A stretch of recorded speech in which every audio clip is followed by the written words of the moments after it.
When I finally woke up, everyone in my town was dead, and they had been for a long time. That said, I wasn't alone. Honestly, I'm not sure what woke me up last night. Noise didn't pull me from sleep. No whining of the hallway floorboards under heavy footfalls, no clicking of the bedroom doorknob as a hand twisted it, no groaning of the door's metal hinges as it creeped forward. To put it more simply, I don't think they woke me up. They were present when I woke up, but they didn't wake me up. It was more like my unconscious body was on a timer.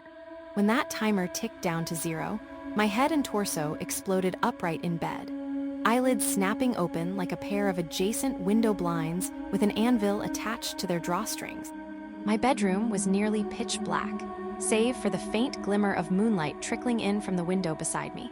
But the pallid glow wasn't potent enough to illuminate beyond the boundaries of my mattress. As my pupils dilated, widening to accommodate larger and larger gulps of the obscuring darkness, the only noise I heard was the raspy huffs of my own rapid breathing. Otherwise, it was silent. I went from a deep, dreamless sleep to being uncomfortably awake in a fraction of a second. The transition was so sudden and jarring that it caused a wave of disorientation to ripple across the surface of my skin like goosebumps. Once my vision adjusted, familiar contours began to emerge from the darkness, and my hyperventilation slowed. The gargantuan wooden armoire opposite my bed, a puddle of dirty clothes accumulating in the room's corner, the slight circular bulge of a wall mirror beside the open door. Despite the growing landscape of recognizable shadows, my disorientation did not wane. If anything, the sensation intensified. Sitting up in bed, still as the grave, I felt my heartbeat become rabid, drumming wildly against the center of my chest. When did I go to sleep? How did I get into bed? What did I do yesterday? Or what was yesterday's date? Why can't I remember? Those unsettling questions spun repetitive circles around my mind like the petals of a pinwheel revolving in a gust of wind, but their momentum didn't generate any answers. Instead, their furious revolutions only served to make me nauseous, vertigo twisting my stomach into knots. Maybe a bit of light will help. I slid my legs out from under the covers and reached for the lamp on my nightstand, the soles of my overheated feet pleasantly chilled as they contacted the cold hardwood floor. Before my fingers could even find the tiny twist knob, I detected something across the room. Paralyzed, my hand hung in the air like a noose. I blinked, squinted, closed, and reopened my eyes. I contorted my gaze in every way I could think of, convinced I was seeing something that wasn't actually there. Unfortunately, the picture didn't change. A human-shaped silhouette stood motionless in my bedroom's entryway. The figure seemed to be watching me, but I couldn't see their eyes to be sure. Automatically, my hand rerouted its trajectory, drifting from in front of the lamp down towards the baseball bat I stored under my bed. The rest of me attempted to match the figure's stillness while keeping both eyes fixed on its position, as if my stare was the only thing that would keep it locked in place. I felt my fingers crawl along the belly of the metal bed frame like a 5-legged tarantula, but they couldn't seem to locate the steel bat. Sweat beaded on my forehead. More nervous dewdrops appeared every additional second I endured without a weapon to defend myself, my hand still empty and fumbling below. I wanted to look down, but that choice felt like death. Surely the deranged, featureless killer looming a few feet from me would pounce the moment my attention was split. Where the fuck is it? I screamed internally, my focus on the inanimate specter wavering, my eyes desperate to look down and find the bat. It should be right there, exactly where my hand is. I lost control, and when my head started involuntarily tilting towards my feet, I saw the shadow-wreathed intruder turn and sprint away. My head shot up, the loud thumping of a hasty retreat becoming more distant as they raced through the first-floor hallway. "Hey," I shouted after them, apparently at a loss for anything better to say.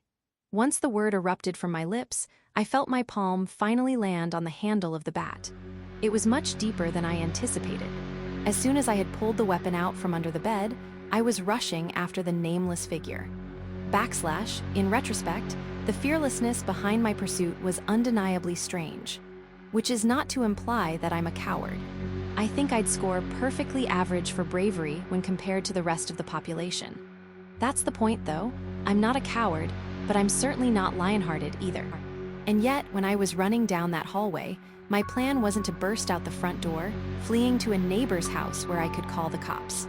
No, I was chasing them, recklessly and without a second thought.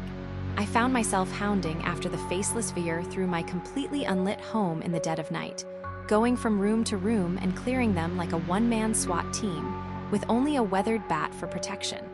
Startled and riddled with adrenaline, sure, but not scared.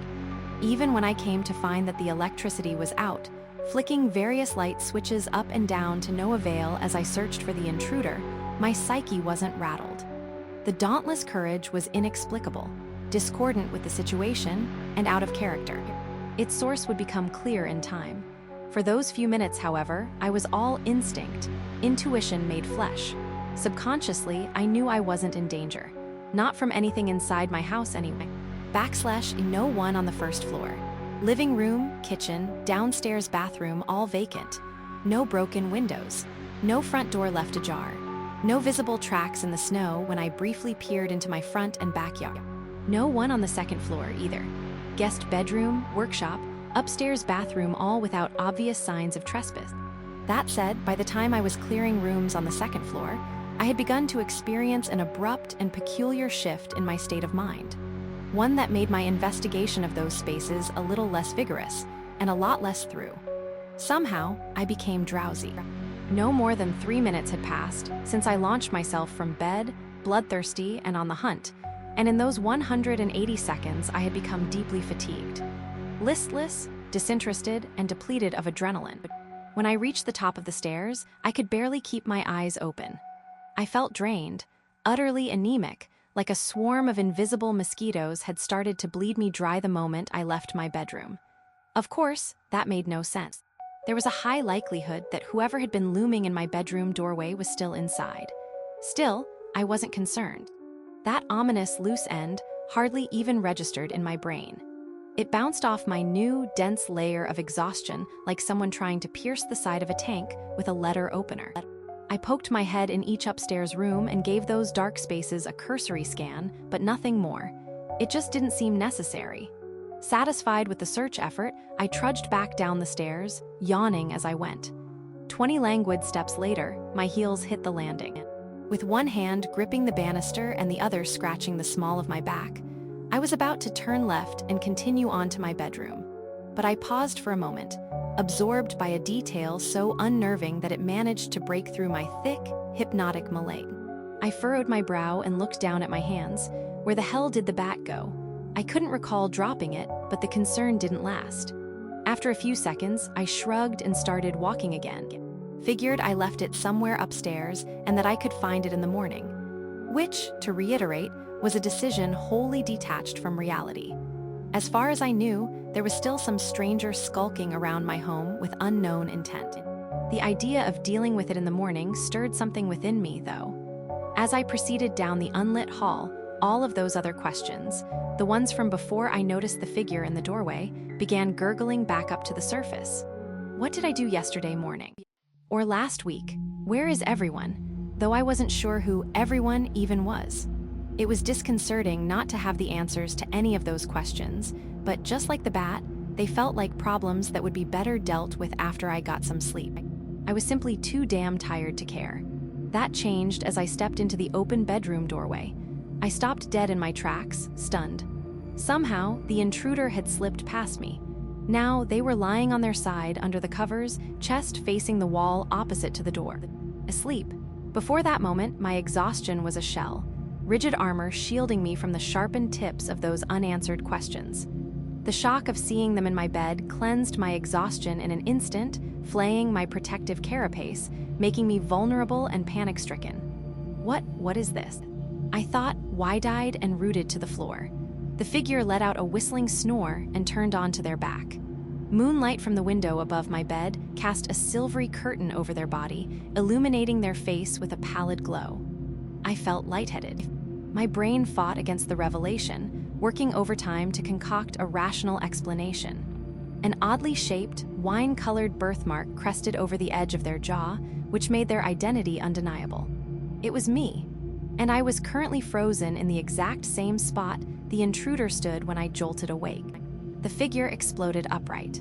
The motion was jerky and mechanical, more akin to a wooden bird shooting out of a chiming cuckoo clock rather than anything recognizably human. They stared straight ahead, and because my bed was positioned in parallel to the wall opposite the door, they hadn't seen me yet.